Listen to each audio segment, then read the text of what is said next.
이 소설은 말미가 아주 끝장입니다.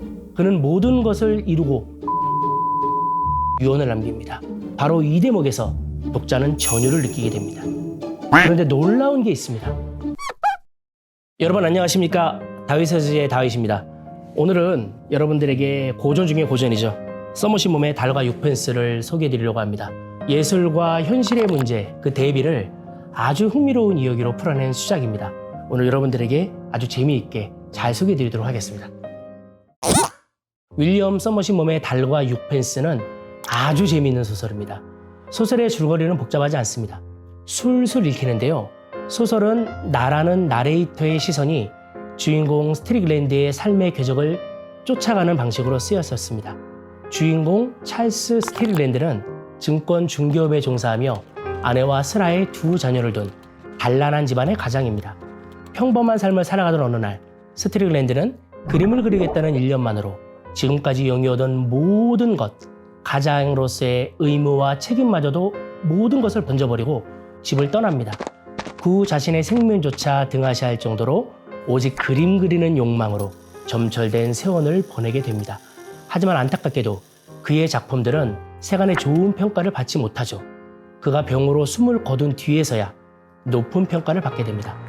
소설 초반부에 이미 주인공 스트릭랜드는 고인이 됩니다. 후에 화가로서 엄청난 명예를 얻게 된 걸 배경으로 나레이터가 그의 과거를 되짚어가면서 수많은 사람들에게 그가 어떤 삶을 살았는지 끊임없이 질문하며 이야기를 이끌어갑니다. 최소한의 양심도 못 느끼고 인간을 경멸하고 여자를 욕구 해소의 도구로밖에 생각하지 않는 스트릭랜드의 모습은 분명 비상식적이고 비도덕적입니다.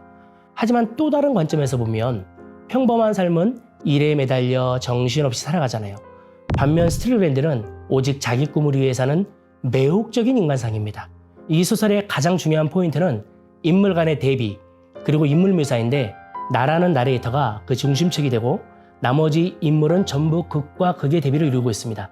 소설의 초반부는 주인공 찰스 스트릭랜드와 그를 도와주는 화가 너크 스트로브가 극과 극의 대비를 보입니다.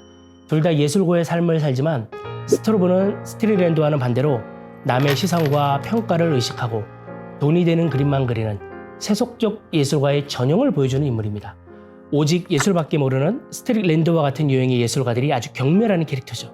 소설의 제목에서 달과 6펜스는 각각 이상과 현실에 대한 메타포입니다.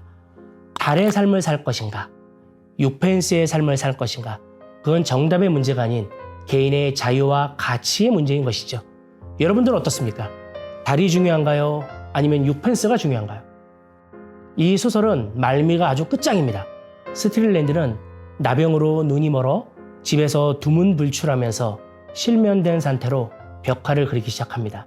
어두컴컴한 방에서 그 문둥병 때문에 코가 썩는 냄새를 풍기면서도 끝까지 자신의 예술혼을 불태우죠.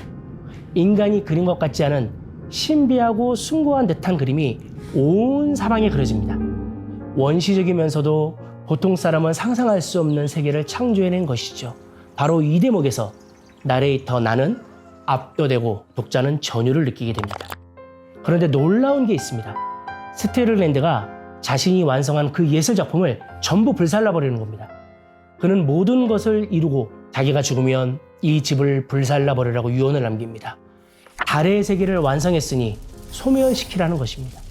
여기서 독자는 스트릭랜드라는 인물이 아름다움에 대한 순수한 욕망이 있으면서도 물질적 세계와 진심 이별하기를 원하는 강인한 예술혼의 인간이었다는 것을 인정하지 않을 수 없게 됩니다.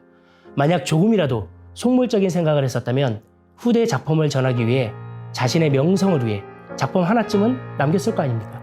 즉 스트릭랜드는 평생을 6펜스의 세계에 대항하며 살다가 죽기 직전에 달의 세계를 완성시키고 그것의 의미와 가치를 자신의 만족, 즉 자기 우주 안에 귀속시킴으로써 순수하고 아름다운 예술혼의 집대성을 이루고야 마는 것입니다.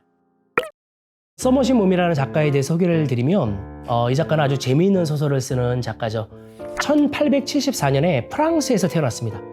근데 1965년 91세의 나이로 영국에서 죽죠. 많은 사람들이 이 작가를 프랑스 작가로 알고 있는데 아닙니다. 영국 작가입니다. 영어로 소설을 썼고요.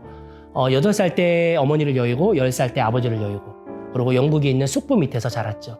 거기서 뭐 의사가 된다고 하다가 독일로 갔다가 문학처럼 공부했다가 뭐 여행 갔다가 뭐 아주 파란만장한 삶을 살았던 그런 작가입니다.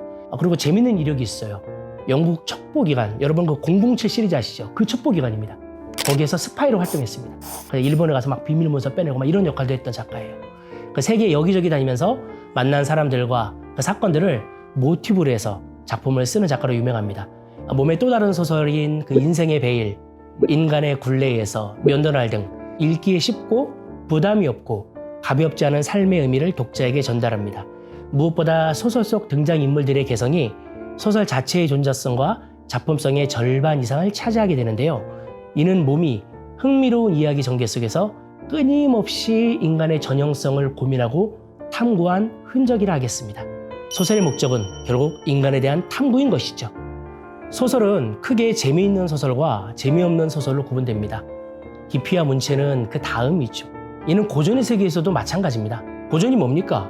오랜 시간과 세대를 뚫고 살아남은 텍스트, 이걸 고전이라고 부르지 않습니까? 모든 고전이 다 재미있지 않습니다.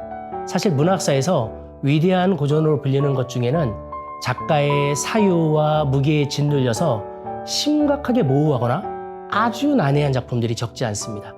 저는 재미없는 소설을 훌륭한 고전의 반열에 올려놓지 않습니다. 물론 제 기준입니다. 재미야말로 몸 소설의 중요한 특징입니다. 몸은 스스로 자신은 상업작가라고 말했습니다. 그의 소설은 대중성과 생각할 거리를 동시에 충족시키면서 전 세계적으로 널리 읽히고 있습니다. 서머시 몸이야말로 대중문학을 표방했지만 결국 그것을 뛰어넘은 작품 세계를 보여준 세계 문단의 진정한 모범 사례라고 할 만합니다. 소설은 재미있어야 합니다. 우리가 서머신 몸의 소설을 읽어야 하는 이유가 바로 여기에 있습니다. 묘악하게 삐딱한 시각, 그러면서도 편견 없는 묘사를 통해 한 인간의 숭고한 예술어를 그려낸 고전 달과 6펜스를 구독자들에게 자신 있게 추천합니다. 네, 여러분 오늘은 윌리엄 서머신 몸의 달과 6펜스를 여러분들과 나누었습니다. 제가 말씀드렸듯이 달의 세계를 살 것인가 아니면 6펜스의 세계를 살 것인가, 사실 정답이 없습니다. 달의 세계도 중요하고 6펜스의 세계도 중요합니다. 오늘 그 아주 아름다운 통찰을 우리에게 알려준 서머신 몸의 달과 6펜스 꼭 한번 만나보시길 바라고요. 예, 여러분 구독과 좋아요 부탁드리겠습니다. 감사합니다.